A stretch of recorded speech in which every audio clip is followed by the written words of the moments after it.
All right, welcome everyone. Thank you for joining our webinar about how to pick the right problems to solve.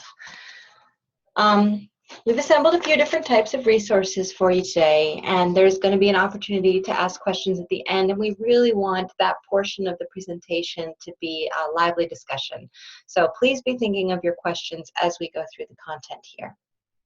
I also wanted to let everyone know that we are recording this webinar, so it will be possible to access it after the event is over. We're going to send out a notice to everyone who registered with a link so that they can find it online. And of course, if you have any questions about IdeaScale or today's event, you can forward them to me. Incidentally, my name is Jessica Day, and I'm an innovation analyst here at IdeaScale, which means that I'm in charge of looking at client best practices as well as industry best practices and sharing them online. So what we've assembled today for you is a sort of set of resources from a bunch of different places. So let's get started here. We're going to start by going over some of the materials around selecting the best problems to solve, and that's going to include material from a lot of different places, like I said, from some of our innovation architects, everything to Harvard Business Review, MIT, and then we're going to take some of that and show you how some of these applied practices look when you put them to use in a live community. We'll, of course, then open it up, as I said, for questions. And then as part of this, we're going to share some additional resources for you that you can use later on, some links to different articles and some different pieces of writing about the subject that you all registered to hear about. So without further ado, we're going to talk about selecting problems. Now, I imagine a lot of you joined this webinar because you know that your organization is facing challenges. Maybe those challenges are related to sustainability, maybe it's about your workplace culture, maybe you're trying to be more efficient, maybe you're trying to better serve your customers, and you likely have some idea that things need to be improved, but you're not sure where to start. Well, the resources we have here today confirm that you're not alone in this. We're gonna break it down from a bunch of different resources into 4 simple steps that you can use to solve small or larger scale problems.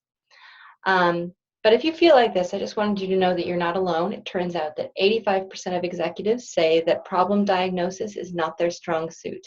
And even though they acknowledge that's the truth, they also acknowledge that it leads to significant costs. It's a flaw in their system. This stat is from a Harvard Business Review article that talks about that. And this same article also talks about a useful example when it came to me thinking about the importance of problem diagnosis and how you can come at it from a couple of different perspectives. In the example, they talk about a building manager that consistently hears from their tenants that the elevators in their building are too slow. Many of the tenants are dissatisfied, so much so that they formed a little committee to make sure that the building manager makes some changes. And at first glance, from hearing about it, you think that the problem that they're trying to solve for seems to be increasing the speed of the elevator. But when the building manager starts investigating the issue and starts gathering feedback from other sources, it turns out that if you think about it, what is really bothering the tenants is that they are bored and impatient while they are waiting for the elevator. Another solution when you face the problem from this perspective, and apparently, by the way, this is a real solution used by building executives, is to put mirrors in front of and inside the elevator, because people aren't as bored if they can look at themselves while they're waiting.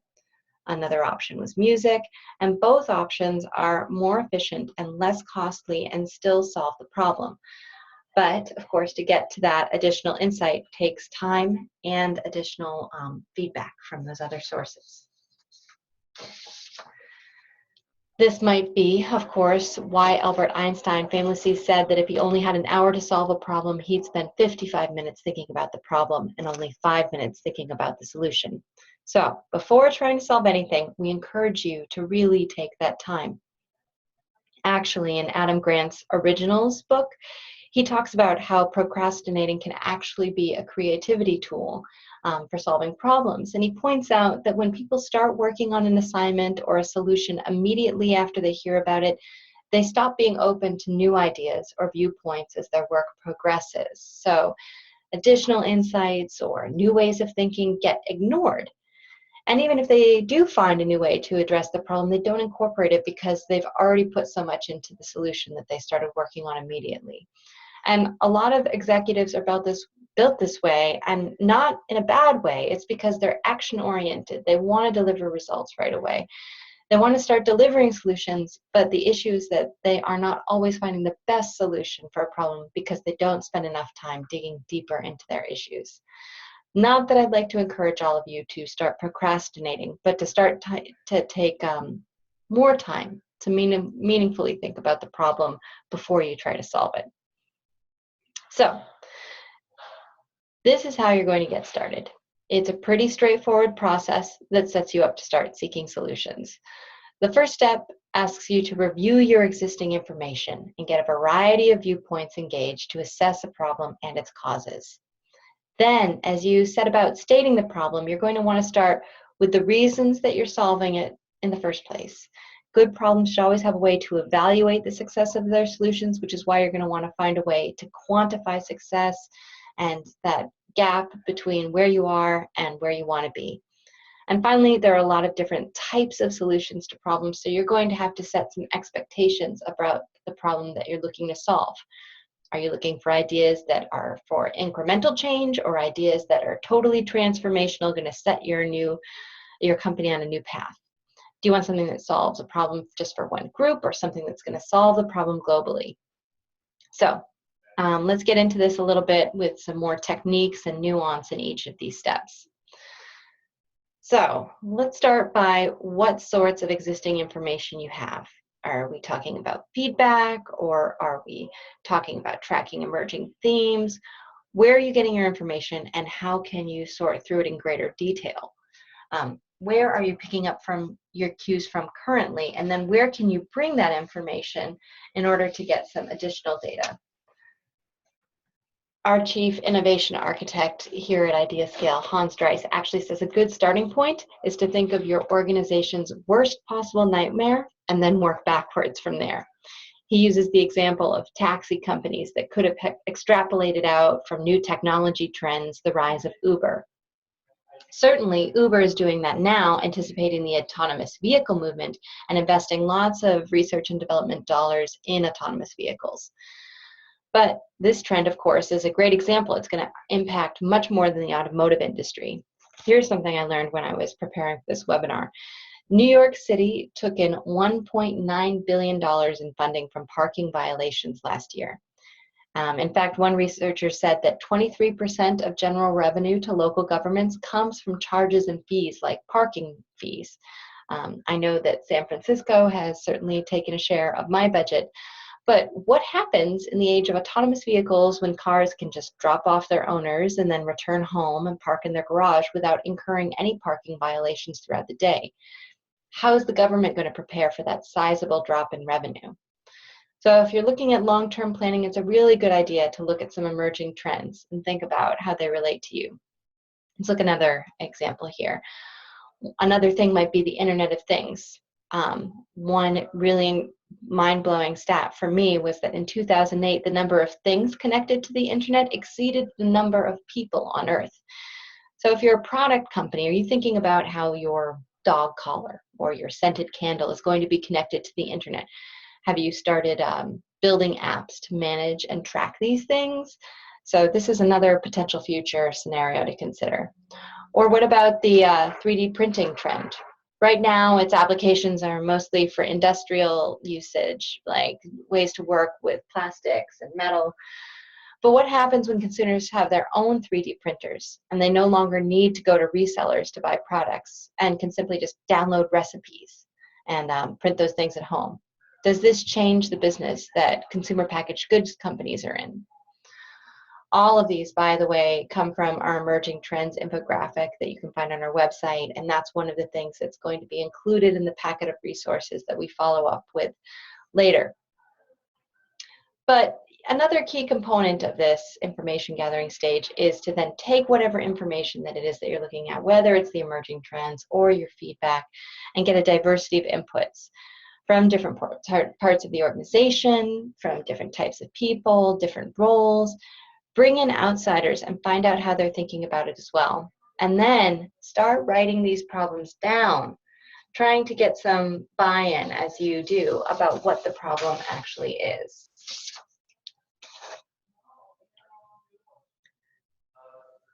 The good news is that once you've done this, your team has really started to coalesce and get some clarity around problems, which is why you have to start thinking about how you're going to know a solution when you see it.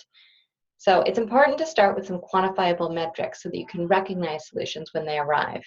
Sometimes the success metrics don't exist yet, so you need to set a baseline first in order to know that you've met that goal. If you want to improve employee satisfaction, for example, you have to launch an employee satisfaction survey or something like that so that when you have a solution, you can test its efficacy. I'd be interested in hearing in the comments or in this response to a poll what sort of metrics you're using to evaluate solutions to problems. Maybe we can talk about them during the Q&A as well. But these are the few that we just most commonly see, whether it's new revenue growth, cost savings, time savings, employee satisfaction, and customer satisfaction. And then finally, we're going to really get granular about the problems that we're solving. There are tons of solutions to problems, so we need to think of what sorts of solutions best suit our problem. It's important to describe some of their attributes. Are we looking for new incremental improvements? Or are we looking for a way to disrupt a market? Are we following trends, or are we paving the way? These sorts of definitions help develop a campaign brief so that the group can solve these problems together. Here's an example of an IdeaScale customer that did a really great job responding to a problem, the University of Calgary.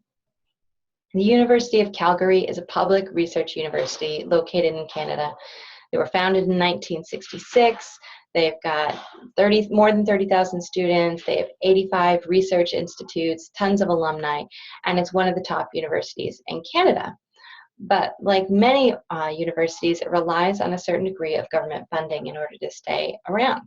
So when the government of Alberta announced in March 2013 that 8% of the university's budget would be cut from the campus grant, the University of Calgary had a huge challenge to face. They had to find a way to swiftly identify things in their budget to become more efficient to the tune of $32 million. So they had a firm line established from their finance team and a well-established bottom line goal. They also knew that they needed ideas that they could institute in the near term and that weren't too radical so that they could have a minimized impact on the functions of the college. And this helped them to launch a campaign to students and faculty, asking them for recommendations that were relevant to them. The community voted and refined the ideas, and they identified more than 200 ideas that helped them meet their goal in just under 1 month. So the clarity that they had over their problem was definitely a key component in launching a really great challenge to their community and defining success so that they would recognize it when they saw it. So the why, they had new regulations and limitations that they were facing that were going to mean that they were going to face a significant cost in their budget. They had to decrease 8% of their budget, that's $32 million, in order to be able to keep the university open and everything running smoothly.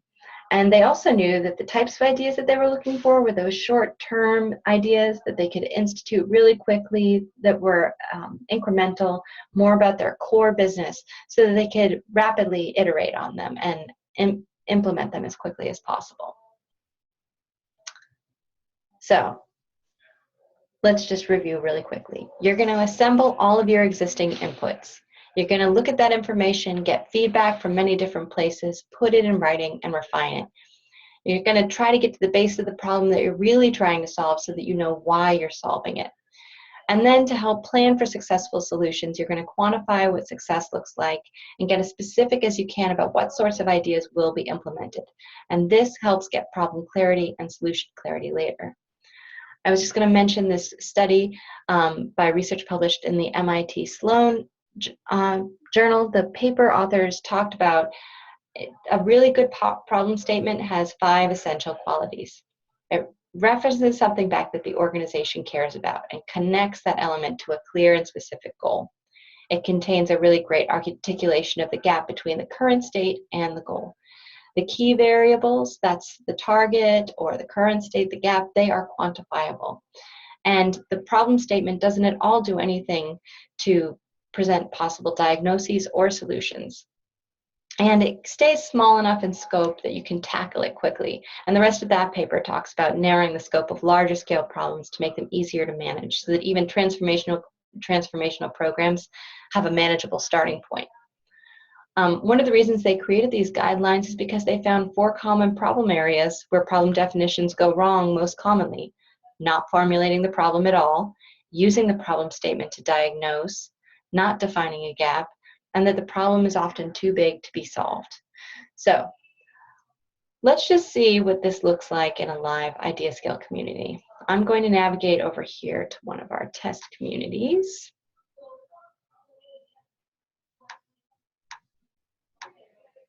Here we go.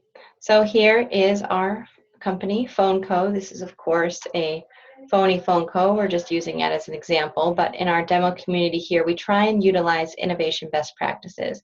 And so I wanted to show you an example of what I think is a really great problem statement best practice. So I wanted to navigate over here to our Money Saving Ideas campaign. And this campaign describes the goal of the campaign in brief, right here. But you can see if you open up into more details, you get the full campaign brief. And they show examples of both large and small scale ideas, that what they're talking about. They talk about what their potential major cost centers are, and of course they talk about the value of participating. This is an incentivized campaign, but this also talks about the value of participating simply because it helps the company do better, cooler stuff. So sometimes, however, as you get additional information, maybe after a campaign's launched, or you realize that you haven't really defined a problem that well, you'd like to add or remove information from a live campaign. So I'm just going to show you how to edit this in our tool as well.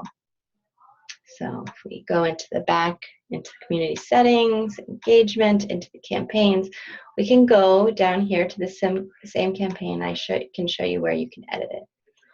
So first, you want to look at the brief description, whether that's still all true or not. Yes, we still have $1 million in savings that we want to cut costs by the end of 2017. But maybe you've decided you don't want small scale ideas.